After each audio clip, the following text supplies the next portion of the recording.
Hello, namaste, welcome again to Refeel Yoga. So yesterday we started with a brief introduction to Tantra. We discussed what is Tantra in a very vague and open sense because it's a very broad term. Today I want to go a little bit deeper into Tantra by introducing what we call the Four Pillars of Tantra. The Four Pillars of Tantra are the create the foundation for what is a tantric practice and what is a tantric lifestyle attitude. So I'll give you the four right now, and then we'll go into greater detail of them. So the first is consecration. Second is transfiguration. Third is Brahma Chharia, and the fourth is sublimation. So these are the four things that make a tantric practice, that make a tantric person or a tantrika. So let's start at the first. What is consecration? Consecration is the act of offering your actions to the divine. So having the intention that everything that you do, all the actions that you perform, are for the divine. In a way, we ask the divine to act through us. Now, it doesn't matter if you follow the Bible or you follow Mohammedanism or if you follow Buddhism. Whatever is divine for you is how we consecrate. So whether it's Shiva, Jesus, the universe, supreme consciousness, the sun and the moon, kind of whatever is divine for you. But the act of consecrating is that we ask before our actions, we ask that the divine energy flows through us. May we act with a divine nature. May we embody the divine. And may the divine be responsible for all of our actions and all of the fruits, the consequences, all the results. Pretty much everything that we do, may it be for the divine. Now this has a number of different effects. For one, when we engage in practices, any kind of practice, be it hatha yoga, a sexual sadhana, be it a conversation with someone or a prayer, we do it with the intention of doing it from the most wholesome part of us. We do it with the intention of acting as the divine, and we ask for grace. We ask for the divine energy to flow through us. And this right away helps to put down the ego, helps us say, you know what, it's not me acting. It's something greater. It's not me doing this little task at work. It's something greater. And what this helps is it helps us to detach from the results, what we call the fruits, the merits, or the consequences of any of our actions. When we're not attached to the fruits, it doesn't really matter how it turns out. We won't be disappointed. So this is really getting into what we call karma yoga, acting so that every action is a meditation on its own. Every action is done not for the small self, not for the ego, but for the greater good. May all my actions be divine. May the divine energy flow through me, and may the results of whatever comes be for the divine.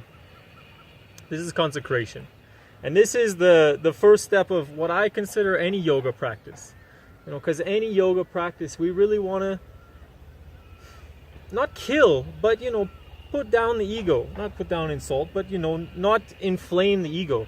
When we do a yoga practice, we're like, oh, look how amazing I am, We forget the purpose of the yoga was to unite with the divine. So we ask, every time before any practice, we ask that the divine nature may flow through us.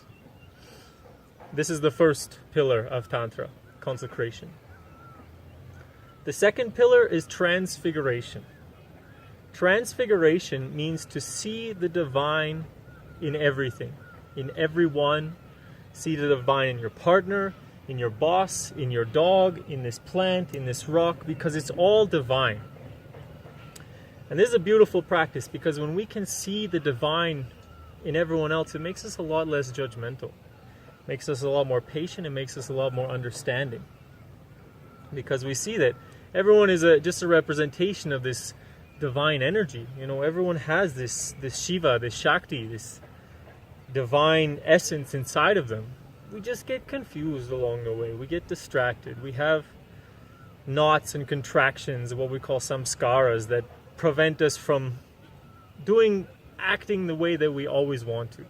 How many times have you done something and afterwards been like, fuck, I wish I didn't do that. I wish I didn't say that. Why did I? Because we're not always acting our truth, And again, this is a thing of the ego. The ego is designed for our survival. But we don't really need so much help to survive these days. So we practice this transfiguration. We practice to really have the intention of seeing the divine in everyone. See the divine in your partner. See the divine in your friends, in your family, in the people you don't like. Everyone has this divine essence in. And this does something very special inside. Because the subconscious mind, something you really need to understand, the subconscious mind doesn't know the difference between inside and outside. Okay, the subconscious mind doesn't understand negations, and it doesn't have this otherly context. So when you're going around judging, if you think like, he's stupid, all that the subconscious mind registers is stupid. And you start to feel stupid, or you start to feel angry that you make mistakes. If we look around and we label people as ugly, we start to feel ugly inside, because the subconscious mind doesn't distinguish between outside and inside. Now, if we put the intention to see everyone as divine, imagine what starts to happen inside. So this is one of the big keys too, is when we see the world as divine creation, we start to understand inside that we are divine creation ourselves. And all of a sudden, we start acting more from this nature, because it is our true nature to be a good person, to be holistic, to be loving, nurturing, caring, creative. This is our nature. So that's transfiguration. The next one is Brahma Chharia. Now this is one of the most confusing words in the yoga world, really. Because everyone interprets it their own way, or different ways. If you talk to a Vedantic person, someone who studies the Vedas, or even someone who does Raja Yoga from Patanjali's Ashtanga Yoga, Brahmacharya is usually translated as celibacy, means abstain from sexual activity. Tantras will say that Brahmacharya means control of the sexual energy. But really, Brahmacharya is control of your energy. To be aware of your energy and to not waste it. So if you talk to a tantric person, they'll say, don't ejaculate. They'll tell the women to lessen their menstruation or not have a certain type of orgasm. If you talk to a Vedantic or a lot of the Western religions, they'll say don't have sex. The reason they say this is because they say it's a waste of energy. Now, Brahmacharya means to not waste your energy in any way, not only in sex. If you have a big emotional burst, it's beautiful, it's natural. You should always feel your emotions. You should accept them, embrace them, and allow them to move through you. But when you hold on to emotion for days and days, and you just keep bringing it back up, repeating it, you're wasting your energy. If you're obsessed with sex and you're chasing sex everywhere and your mind is constantly sex, you're wasting your energy. So we want to learn to control our energy, not just our sexual energy, but all of this, so that we can stay contained, so that we can stay vertical, for our practice, for our divine nature to manifest. This reminds me of a story. So a little story time. So this one day, there was these two monks. They were working in the village. And they finished their day working in the village, and they were on their way home.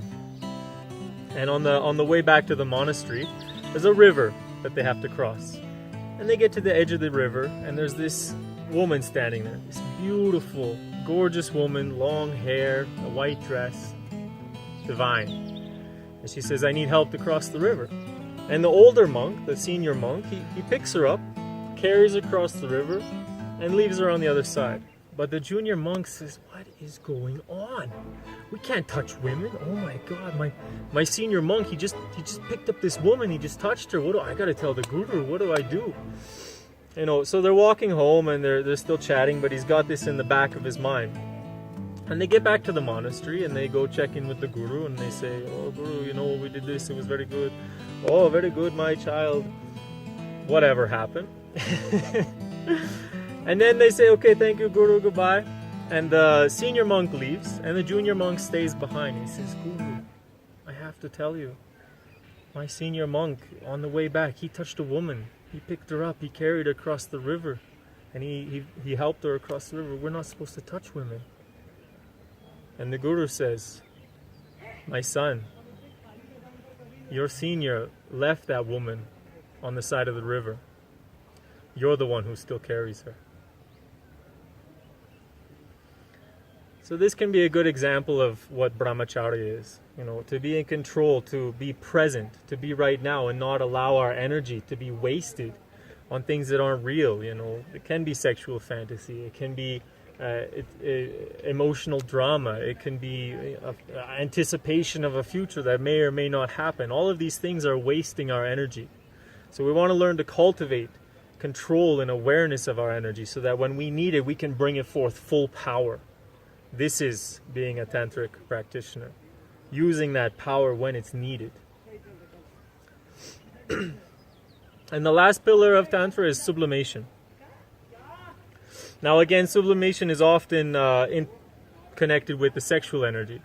Sublimation in chemistry is the act of taking solid matter and converting it directly into gas. Or the other way around, but it's confusing for this example. So we'll just say solid to gas, refining it. In Freudian psychology, sublimation is how Freud recommended to deal with strong emotions. You know, if you have this anger or you have this depression, you know, to take that energy and use it in daily tasks. You know, like when you get really angry and you clean the whole house. You know, you're using that anger, you're using that energy. You might be a bit bitter while you're cleaning the house, but at least you're doing something productive. In yoga, sublimation means to take the energies, the lower energies, what we are more abundant with, you know, like the energy from Muladhara, which is the energy we get from food and from sleep. You know, usually it's pretty easy to restore. We eat or we take a nap. Or we take the energy from the second chakra, Svadhisthana, the sexual chakra, which is the energy we get from our sexual desire, our creativity, our fantasy. We take these energies and through various techniques, we refine them, we process them, and we sublimate them up to higher energies, to energies of love, creativity, inspiration, divinity. There's many different sublimation techniques. I'm not going to get into them now. Maybe that will be another video, or for sure you can learn about that in some of our workshops. But essentially sublimation is taking this energy and using it for something greater. You know, using it for love and devotion, using this sexual energy and moving it up to feel one with the divine, using this energy, sending it up to the mind and feeling clear and expansive and open. It's a beautiful thing. So these are the 4 pillars of a tantric lifestyle, of a tantric practice. Consecration, the offering of your actions to the divine. Transfiguration, seeing the divine in everything, in everyone. Brahma Chharia, controlling, being aware, being present with your own energy. And sublimation, using the energies that we have an abundance of, the gross energies. Not gross is disgusting, gross is in more solid. And moving them upwards, refining them, sublimating them for a higher purpose. Okay, beautiful. I hope you enjoyed. See you next time. Namaste.